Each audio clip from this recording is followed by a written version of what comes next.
শপথ গ্রহণের দিন ভাঙড়ের পোলেরহাট থানা এলাকার ধর্মতলা পাচুরিয়ার ব্রাহ্মণপাড়া বাঁশবাগান থেকে বালতি ভর্তি বোমা উদ্ধার। ঘটনাস্থলের কাছে স্থানীয় তৃণমূল নেতা বাবু সোনা নস্করের বাড়ি।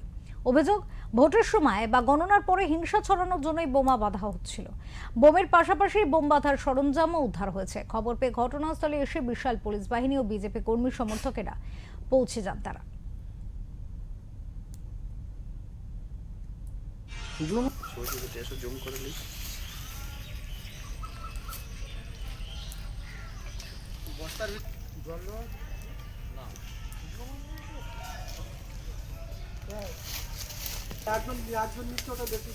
আমাদের এলাকায় যারা তৃণমূল দুষ্কৃতী রয়েছে তারা এইসব জিনিসগুলো করছে, এবং যখন তৃণমূল সরকারে ওরা ছিল তখন ওদের পার্টি অফিসের পিছনে বস্তা বস্তা বোম রাখা ছিল, সেই সব খবর আমাদের কানে গিয়েছিল, তবে আমরা প্রমাণ পাইনি।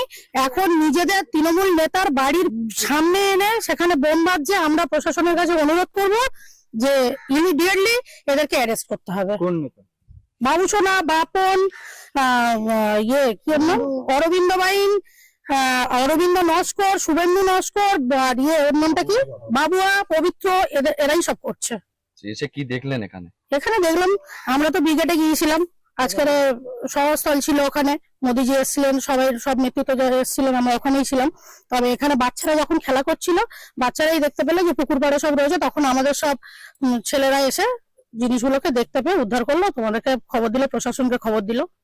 গোটা রাজ্যে হ্যাঁ, অবশ্যই চক্রান্ত।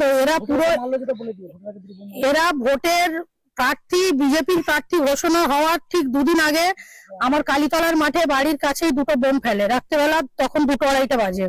তারপরে স্কুল মাঠে ভোটের দুদিন আগে ফেলেছে, আবার এই সন্ত্রাস সৃষ্টি করছে। তবে এই সন্ত্রাস আমরা গ্রামবাসীরা কেউ মেনে নেবো না। একত্রিত হয়ে কিন্তু প্রশাসন যদি না কর্মকার এদের অ্যারেস্ট করে, আমরা কিন্তু গ্রামবাসী মিলে এদের সাহায্য করে দেবো।